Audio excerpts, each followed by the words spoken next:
Well, welcome to the Oklahoma City Nonprofits in Action podcast. We have one nonprofit we're highlighting today that is in action, Sunbeam Family Services. We have Sarah and Angie here. We will get to them in just a little bit, but I want to pause for a chance to talk about our sponsor. This episode is brought to you by Trust Company Oklahoma. For 45 years, they've been helping turn generosity into lasting impact. By partnering with nonprofits and community organizations, Trust Company manages endowments so organizations can focus on their mission. Because when these nonprofits thrive, Oklahoma thrives. To learn more, go to trustok.com. Well, thank you so much to our sponsor. They help bring this whole thing to life and get the word out and all of that fun stuff. And speaking of fun stuff, we have two great guests today. Sarah Rahhal and Angie Gaines of Sunbeam. Hello. Thanks for being on the show. Thank you for having us. Yeah. I'm excited to have two people today. Should be great, right? Absolutely. Dynamic duo. Dynamic duo. Well, I see it already. Exactly. Yes. Yeah. I expect some finishing each other's sentences or something like that, right? All right, you got it. Okay. Sounds great. Well, I want to start with today an individual story. You can each do one. You can do one. I don't know. We'll start with you, though, Sarah. Okay. Is there a story of somebody's lives you transformed through Sunbeam that can kind of help us start to understand, and then we'll expand what this organization's all about? Okay. I love starting with a story that really highlights family because that is what we're all about. I think about one of the grandmothers that we served. She started with us in our Grandparents Raising Grandchildren program because she found out that due to her daughter's mental health crisis, she was going to have to care for her grandkids. And that is a big thing a grandparent steps up to do. Sure. It's huge and it's overwhelming. They need support and we love being there for them. She needed help with her little ones and she enrolled them at our early education center. And she needed mental health services for herself, dealing with this adjustment, helping keep that relationship with her daughter, because it was a lot for that family. So one of the things I like to highlight with a story like that is we're really about that wraparound support for the family because we offer so many services. Yeah. We get a lot. Hey, what does Sunbeam do? Well, we do a lot, but a lot of that is in that family space with young children and making sure a family is strengthened and reaching their goals. Yeah, I love that. Well, I am going to ask you, what is Sunbeam all about? Can you capture that? Yes. Just help us out here. Well, I like to start with our mission because it is that building brighter futures with all children and families. We believe we're walking alongside families. We're there helping them live their best life. And we do that with a lot of services. We've been around since 1907. And 1907. Yes. Almost 100 years? No, that's more than that. Since statehood. You're right. My math is terrible. No, that's all right. Leave that in, Taylor. Everybody can know I'm bad at math. Never mind. Yes, you're right. Over 100 years. It's actually 119 years this week. But we have a variety of services that really support families. So we provide mental health services for all ages. And we have our early education centers where we're providing early Head Start and Head Start across the metro area. Not only do we operate some of the early education centers, but we also partner with other child cares and school districts. We offer foster care, grandparents program, parenting classes, just an array of services that strengthen families. So maybe this one's for you, Angie. What doesn't Sunbeam do? Because I just heard everything. Anything else you want to add? Oh, well, I think a really beautiful thing about Sunbeam is that like Sarah was saying, we support the entire family and you have someone that's walking alongside you. So if Mm. you are a foster parent, you've got 24/7 support, you have access to mental health, not just for perhaps the child in your care, but also for the parent or parents and even their children, because a lot of children have experienced trauma in foster care. Hmm. And it might be that, the child in your care, you're not sure what to do. You haven't seen this behavior before. What do you do? Well, you call Sunbeam where they're 24/7. At our early Head Start and Head Start, our early education centers, we've got family advocates who walk alongside the parents. I've been at one of our centers when a car's broken down, and then Sergio, the family advocate, he's like, all right, let's go. Went Mhm. out there with the mom, Okay. was like, all right, what are we going to do? How are you going to fix your car? If it's not going to be available today, how are you going to get your child to and from school? What about work? I mean, really, it's a partnership. And so you feel like you're never alone. Wow. Mhm. Yeah, it's that's a lot of things that It's you a lot guys of do, and I things. like that the wraparound mentality. I think is Mhm. very valuable, especially. I mean, a lot of the themes of the different nonprofit leaders I've been talking to, what keeps coming up is just relationships and community, Mhm.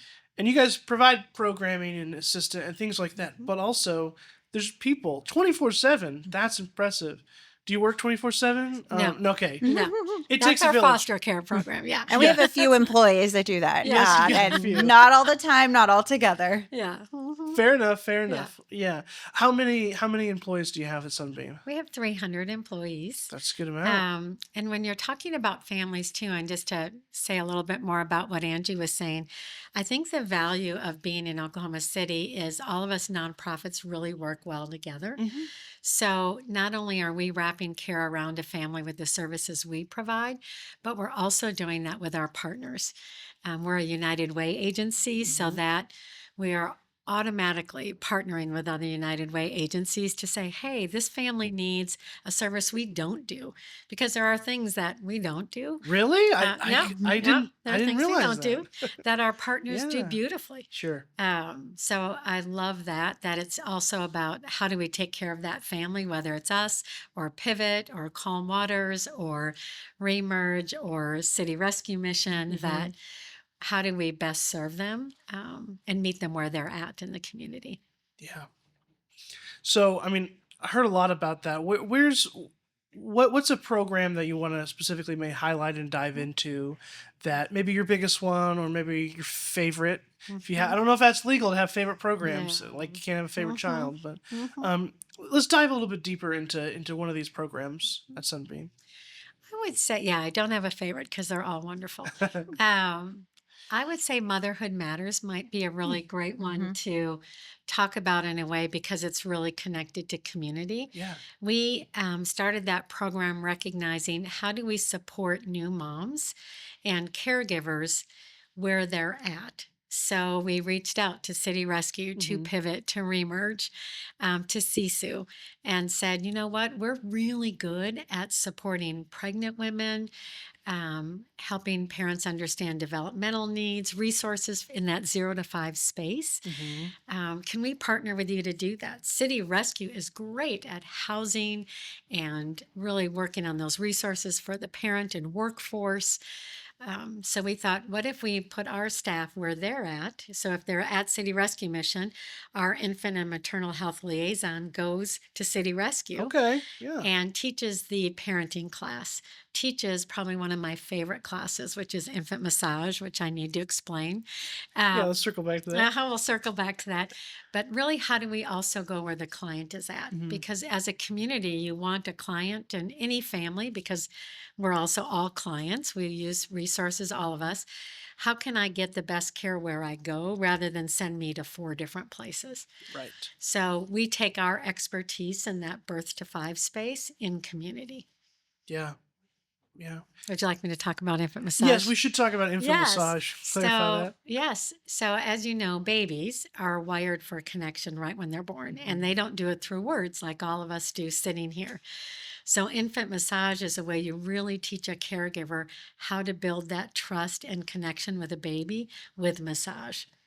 And there's all sorts of ways that it's helpful for the child. It helps them if the child is dysregulated during the day or feeling stress in their bodies, or maybe the family just had a lot going on that day. Mm, And it's a way you teach a parent that they can really connect with their baby through touch and help that baby calm down and learn regulation before words can teach them that.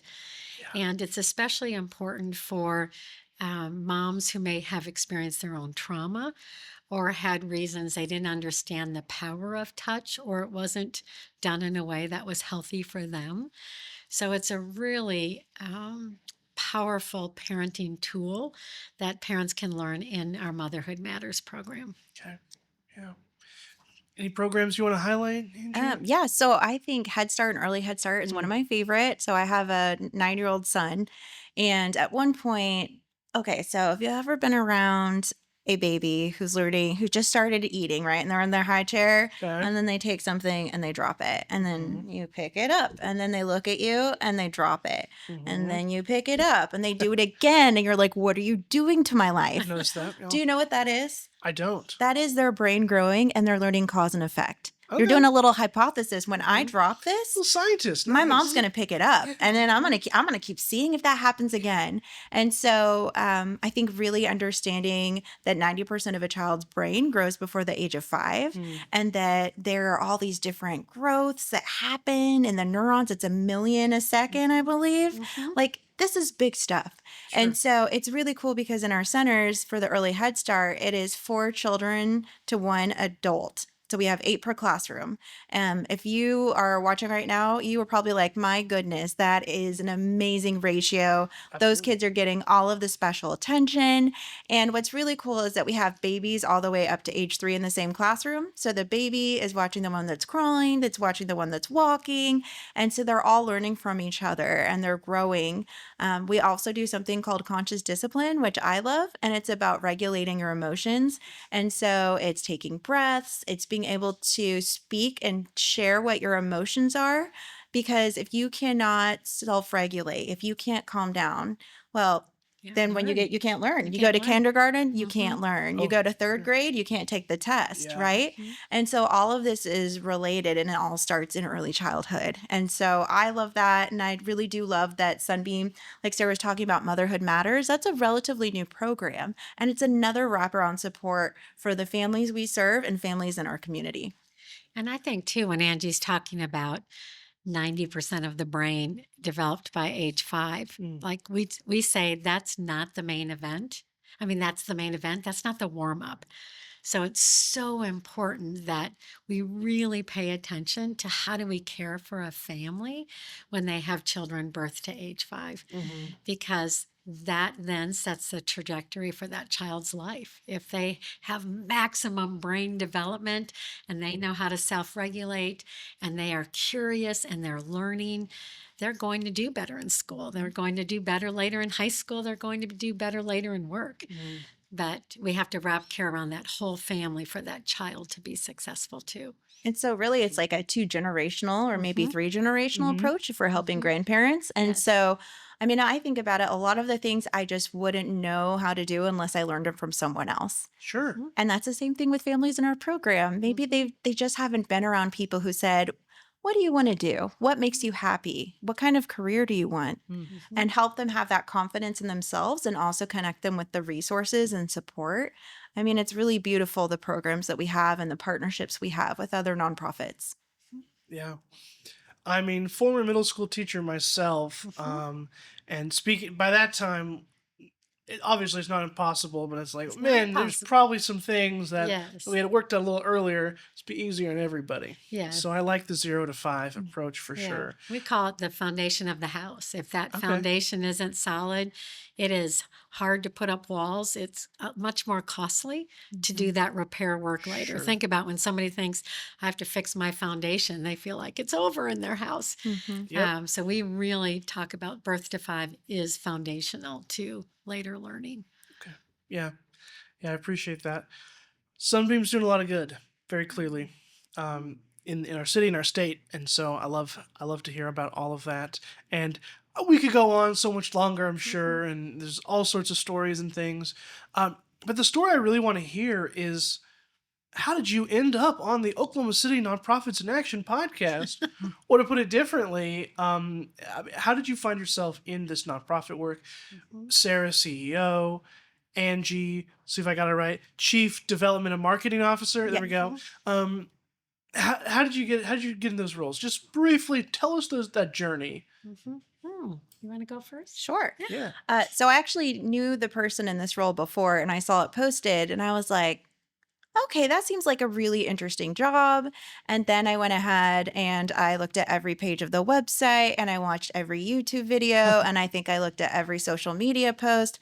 And what I realized is that I had actually volunteered at Educare, Oklahoma City, which is owned by Sunbeam now, Mm. for 2 years, many years before. And it was my absolute favorite opportunity. I love the program. I love the people. I love the staff, the mission, everything. And so then I decided I needed to convince them to hire me, and I did. And I'm on year 8. So, Mhm. Yeah. yes, Wow. Nice. Yeah, that's good. I mean, it's good too that you convince them. That's part of your role, probably yes, convincing some people to get involved and donate and all that fun stuff. influence Influence. with Yeah, a that's a good word. smile. There we go. Influence with a smile. There we Yes. go. Excellent. Excellent. It's good to hear. All right, CEO. All right. Did you dream of this when you were a little girl? Like, how'd that Hmm. happen? You know, I'm going to piggyback off of that little girl. So, when I was a little girl, my sister was born when I was 8 years old, my littlest sister. And we had lots going on in our family. We had a lot of family stress, lived in a very small town, and I became her primary caregiver Mm, in many ways. My mom was wonderful, but there was too much going on. And so I knew at that point, man, I love little kids. I love them. And I got a bike when I turned 10 that had a bike seat on the back so I could carry her around town. And so that's how I knew when I was younger, I would always get into helping. I'm a licensed clinical social worker and have done a lot of years in mental health and specialized in infant mental health. mm, So when the opportunity came up at Sunbeam, like that's where I want to be. yeah, I really want to be focused on that early intervention, and really that wraparound support for families. Because when you grow up in a small town, families step up for each other. Everybody sure. knows the kids, everybody knows what the needs are. And in Oklahoma City, then we have that opportunity to really be that support for families. Yeah, yeah, that's great. Because not everybody has the opportunity for the family to pass down some of the Mhm, generational wisdom there. mhm, Some people just don't have, like, I mean, I don't think I'm unique. My parents weren't perfect and had all the answers. No. Love you, mom, you're great. But Love my we mom. can all learn Mhm, something, and there's mhm, science and things and all that evidence-based practices mhm. that are really fun. I'm married to an early childhood teacher, so I get to Oh. hear a lot of that, Mhm. which is very exciting. So that's how she Yes. convinced me, Mhm. go on a date with her. So like all that stuff. But it's great to hear about all that Sunbeam is doing.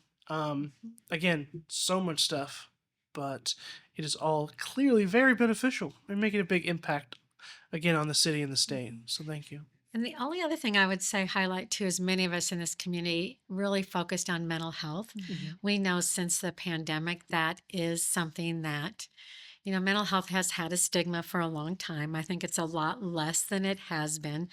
But still, it is Mhm. something that now we see higher prevalence rates of mental health with young children, with adolescents. Sure. And that really takes the community saying, who's going to provide more mental health services? How do businesses get behind it? How do we schools get behind supporting our youth? So I'm also really excited that there's so many of us really focused on mental health in our community. Yeah, I'm excited about that too. Mhm, And Sunbeam does employee assistance programs. So you said mhm, businesses. And Hmm. so we partner with many different businesses and organizations in mhm. Oklahoma City where we Yes. provide those services. And I've had a number of friends who work at those agencies and have said how helpful Sunbeam's mental health has been. Mhm. And they usually get, I think, 6 free sessions per incident. And so it really helped them kind of change the trajectory of where they were at that time and be stronger and more Mhm. confident. And Mhm. so mental health for everyone. Yes. Mental health for everybody. Mental health Yes. is Beautiful. health. Yes, Yes. Yeah, exactly. absolutely. Mhm. Absolutely. Well, tell me your mission again, just so we can all contextualize all Mhm. the different programs and things. Tell me that mission again. Building Brighter Futures with All Children and Families. Which covers the gambit there. It does. Very nice. Very Yes. nice. Well, I definitely want to get us a chance to talk about how we can get involved. We, as in the listener, whoever's out there. How can we get involved? How can we help? How can we be a part and partner with all the things that Sunbeam is doing? And Angie will have lots to say about that, but Right. I like to start with just come see us. Come see one of our early education centers. Come learn more about us, because I think if you have an interest in young children or in supporting families of all shapes and sizes and ages, really come see what we do, because then it might better connect you to who we are. Mm. But we have great opportunities for partnerships in many ways. Yeah, so there are so many ways to support Sunbeam. Let's look at foster care. So the first one, please, please, please share that we are a foster care agency, and a great Yes. one, because we are looking for foster care parents all the time. Yeah, of We course. do believe in reunification, and so while the parents are working on themselves, we're making sure that their child is in wonderful care and providing that support to our foster parents. So please help us spread that word. We're always looking for partners to help us with some of our events, like our Grandparents Raising Grandchildren holiday event. We always need people helping us shop, looking for businesses to support either by donating their time. Of course, financial donations are always great. Sure. We also, of course, financial donations. Speaking of, we are looking for partners to help us raise money so we can do the great work that we do every day. That's another way. Could be an individual, or it could be a business. We Yeah. even have some businesses that have put on food drives for one of our early education centers, because we do know that a lot of our families are struggling to keep food on their shelves. And so that's a great way to support as well. Follow us online, share about us, tell your friends about us, just talk about the great services being done. And just pick a nonprofit. Support, if you want to support Sunbeam, we would love that. If another mission speaks to you, then go support that mission, or support a different mission every month or every year, just to really help out our community. Absolutely. Yeah. Did you hear what Angie said? Pick a nonprofit and support them. That is what I hope. I don't want any listener of this show. I mean, you can get through maybe 6 or 7 episodes, but then it's about time, start thinking about which one to support. Or maybe at least finish off the first season. I'll give you that. But there are so many great organizations, all different kinds of missions. There's something that probably speaks to you. And a lot of organizations make it very easy to get involved too. If you can do a food drive, if you could hook up a business with you, like there's a lot of different ways. So thank you for highlighting all of those. So love it. That's what we try to do on this podcast, is help people know about the opportunities to get involved and things like that. So, well, a lot of great stuff we learned about Sunbeam today, about you guys. Really appreciate that. I do want to turn a little bit to talk about Oklahoma City, because my last question here is going to be about Oklahoma City. And I want to ask you guys, okay, Sarah, we can start with you. What is Oklahoma's best kept secret? Which I purposely made as a very broad, vague question here. Yes, What would because you there say? are many best kept secrets. Exactly. Yes, there Yes, are. exactly. I will accept less now that we have the Thunder winning. I think more people know about us than ever. When I travel, I always wear a Thunder t-shirt, because I'm like, I'm so proud that they're part of our city. Yeah, absolutely. But I would say the 6 degrees of separation is not true in Oklahoma City. Okay. Angie might argue with me, but I believe there's only 2 degrees. We are all so connected. When I talk to anybody at a nonprofit or a business, do you know so-and-so? Oh, yes, here, let me connect you with so-and-so. That this community, this city of ours really functions like a much smaller community, that relationships are at the front, which is why I think we've built a lot of success over the last, especially the last decade, that it's really solid relationships and leadership that say, working together, we are going to be much stronger. And that's unique in Oklahoma City. I think so too. I mean, both of you are not native Oklahomans or No. Oklahoma Cityans. Is that what we call them? I don't know. Yes. But yeah, there's something about this place. I'm not native here either, but I've been here 10 or 11 years, and there is something a little different about this place, and I like it. Yes. And I like what you said. maybe 1 degree, maybe 2 degrees. Some, I say one. yeah, But that's fine. That's fine. Yeah. some amount of 1.5. degrees, Uh-huh. but you're right. Everybody just kind of know everybody. Yes. It's a very widely spread out small town in a Mhm. way. Right? Still a lot of people, but it's somehow different. Yes. Somehow different. So. But I think that's helped us really build a community that is much stronger with everyone knowing each other and working together. And how do we solve problems? Like Yes. I mentioned, mental health. We now have the city coming together to really assess the mental health needs of Oklahoma City. Yeah. And that's philanthropy, businesses, the city, nonprofits saying, hey, we know this is important. Look at what our MAPS projects are doing. 100%. I mean, Palomar is being built as we speak. Yes, they are. So I do think it is that connection and those relationships that are really seeing our city take off in ways that it hasn't before. Yeah. Oklahoma's best kept secret. What do you think, Angie? I think it's the restaurants. Every time I have friends visit me, they're like, oh my gosh, I had no idea. And I'm like, okay, so we're going to go to Mott. You like Food Network? Yeah, that chef's been on the Food Network a lot of times. Oh, you like Guy? Well, we're going to go to the Saucy Sicilian because he's been there and we can go eat the same things he did. Yeah. So I think that our restaurant scene has really exploded in a great way, and that people, when they come visit, they're just surprised at the high quality that's here in Oklahoma City. Well, and the best kept secret at Sunbeam then is our food scene. True. Yep. We Your have at food. our 6 centers, we have a chef at every location. So Okay. our little ones do family dining. They're exposed to tofu and chickpeas and roasted broccoli and asparagus. And we partner with the OKC Food Hub. And so we've really know that exposing children to really diverse foods, flavors, and spices, teaching the families how to cook. So when you said that, I'm like, hey, that's one of our That's best us, kept yeah. secrets is our food scene for our little ones. Interesting. I Uh-huh. like. It's probably good to not only eat dino nuggets all the No, time. no, You know? yeah, they are. They'll Experience. because they're going to reject it the first couple times, but then they really embrace the flavors and the tastes, and so there you go. That's our that's a best good kept. one. That is our best It's kept. fun. Mhm. But the food scene here is impressive. It's pretty good. I like my food, and there's a lot of good stuff right here. So, Oklahoma City's the hopping place to be. That's what we've learned today. And Sunbeam is a great organization. That's also what we've learned today.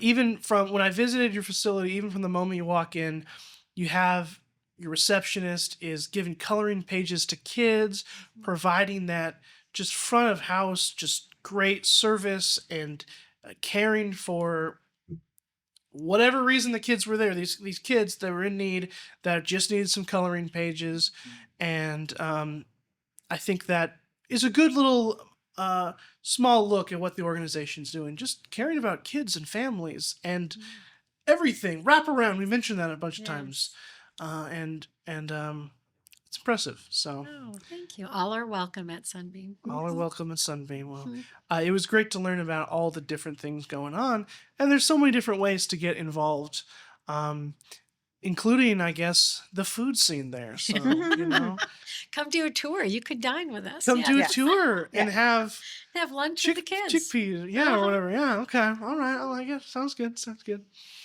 Well, Sarah, Angie, thank you so much for being on this episode. We do appreciate just your time and your energy and your stories and slight little squabbles about degrees of separation. We like all of that. So thank you to you two for that. Yes, thank you for having us, and especially for shining a light, as we like to say, on nonprofits in Oklahoma City. It really helps all of us because we are part of the business community. We're business with a big heart, and we want people to know what we're doing out there. So thank you very much. It's a cool community to be a part of, the Oklahoma nonprofit scene. It is. And I'm privileged for my small role in just kind of getting to highlight these things. Exactly what you're saying. So thank you guys. Thank you. Yeah. Well, to everybody listening today, I definitely want to encourage you guys to share out this episode, get the word out. We talked about Sunbeam today, but we have great conversations like this on every episode that comes out every other week. So stay tuned. If today wasn't the organization that, lit your fire and you wanted to jump up and volunteer with, there's probably one coming soon. So stay tuned, everybody, on whatever platform where you listen or watch this thing. And before we close, I want to thank a bunch of people today. First of all, this show is brought to you by Theophany Media, and your host is me, Jake Doberens. Want to definitely shout out Rose Records, where we are right now recording. Taylor Moore is our editor and has allowed us to be in this space here today. Super appreciative of him. And Joy Renee Creative did all our graphic design and all the things that I am not skilled at doing. And finally, I want to thank our sponsors, all the different businesses and organizations and individuals that have poured their heart into this project to get the word out and to allow us to explore different channels and avenues for spreading the words and highlighting these amazing nonprofits right here in Oklahoma City. So thank you to them. And thank you to our two guests, Sarah and Angie. Thank you.